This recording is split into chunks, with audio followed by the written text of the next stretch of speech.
নমস্কার বন্ধুরা, কেমন আছেন সবাই? চলে এসেছি আজ আরও একটা নতুন রেসিপি নিয়ে। আজ আমি আপনাদের বানিয়ে দেখাবো একদম ঘরোয়া পদ্ধতিতে সহজ উপায়ে রসমালাই। রসমালাই খেতে আমরা সকলেই খুব ভালোবাসি, তো চলুন শুরু করা যাক। প্রথমেই আমি এখানে 750 ml দুধকে খুব ভালোভাবে ফুটিয়ে নিয়েছি। এরপর হাফ বাটি জলের মধ্যে 4 চামচ ভিনিগার মিশিয়ে সেই ভিনিগার মেশানো জলটা দুধে দিয়ে ছানা কাটিয়ে নিলাম। ছানাটাকে একটা পরিষ্কার কাপড়ে ছেঁকে নিয়ে পরিষ্কার জল দিয়ে আরও একবার খুব ভালো করে ছানাটাকে ধুয়ে নেব। এতে করে ছানার মধ্যে ভিনিগারের যে টক ভাবটা আছে সেটা একদম কেটে যাবে। এরপর কোনো একটা জায়গায় ঘন্টা দুয়েক ছানাটাকে বেঁধে ঝুলিয়ে রাখতে হবে। এতে করে ছানার অতিরিক্ত জলটা বেরিয়ে যাবে। 2 ঘন্টা পর জল ঝরানো ছানাটাকে একটা থালা অথবা বারকোশের মধ্যে নিয়ে হাত দিয়ে এভাবে কিছুটা মাখিয়ে নিয়ে এর মধ্যে আমরা দিয়ে দেবো 1 চামচ সুজি।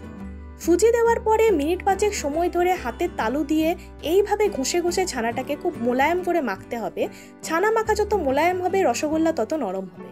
এরপর মেখে রাখা ছানা থেকে ছোট ছোট রসগোল্লা গড়ে আমরা রাখবো। খেয়াল রাখতে হবে রসগোল্লার গায়ে যেন কোনো ক্র্যাক না হয়। ক্র্যাক থাকলে রসগোল্লা ফেটে যাওয়ার সম্ভাবনা থাকে।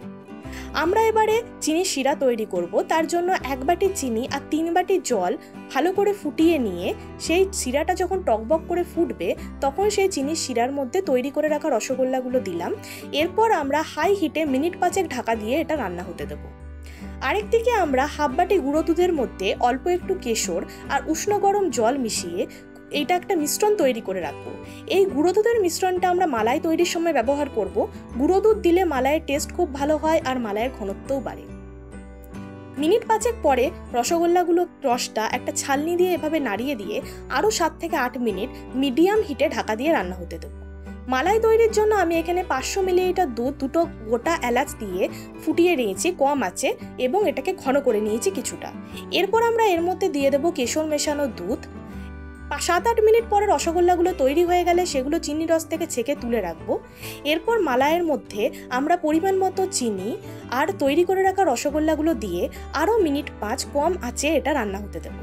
নামানোর আগে 1 চামচ এলাচ গুঁড়ো 1 চামচ গোলাপ জল ছড়িয়ে এই রসমালাই ফ্রিজে রেখে ঠান্ডা ঠান্ডা সার্ভ করব। আমার এই রেসিপিটি কেমন লাগলো জানাবেন। ভিডিওটি লাইক করে দেবেন, চ্যানেলটি সাবস্ক্রাইব করে দেবেন আর পাশে থাকা বেল আইকনটি ক্লিক করবেন এইরকম আরও নতুন নতুন রান্না দেখতে।